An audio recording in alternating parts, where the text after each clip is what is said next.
మొన్నేందో Harvard పోయొచ్చిండట. వీణ Harvard పోయినా అంతరిక్షం పోయినా కుక్క తోక వంకరది. అది బూతులు తప్ప ఇంకేమన్నా వస్తాయా? కేసీఆర్ జాతిపిత ఎట్లయితాడు అంటాడు. కేసీఆర్ లేకపోతే తెలంగాణ వచ్చునా? అసలు ఈ తెలంగాణ ఈ స్వరాష్ట్రం ఎట్లొచ్చింది? కేసీఆర్ త్యాగాలతోని ఆయన ఆమరణ నిరాహార దీక్ష పడితే మీరందరూ కూడా దీక్ష పట్టిరు కదా. తెలంగాణ కోసం మీరందరూ బయలుదేరలే రోడ్ల మీదకి.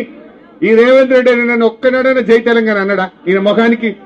తెలంగాణ తెచ్చిన దాంట్లో మీరు అమరులు కేసీఆర్ ఇంతమంది కొట్లాడి మనం తెలంగాణ తెచ్చినాం. కేసీఆర్ లేకపోతే తెలంగాణ వచ్చునా? అసలు అది వచ్చేపటికే నువ్వు ఇలా కుర్చీలో కూర్చున్నావు. ఈయన కేసీఆర్ ముమ్మాటికి జాతిపిత, రేవంత్ రెడ్డి బూతు పిత. వీడు బూతులు తప్ప ఏమన్నా వస్తాయా వానికి? అదే నువ్వు ఇప్పుడు ముఖ్యమంత్రి అంటే ఏం మాట్లాడాలి? ఇగో నేను 4,000 పింఛన్ రేపటికెళ్ళి ఇస్తున్నా అని చెప్పాలి. లేకపోతే నేను మహిళలకు బాండ్ పేపర్ మీద రాసి సంతకం పెట్టి ప్రామిసరీ నోటు మీద 2,500 ఇస్తా అన్నా ఇక రేపటి నుంచి ఇస్తా అని చెప్పాలి. గది చెప్పాడు.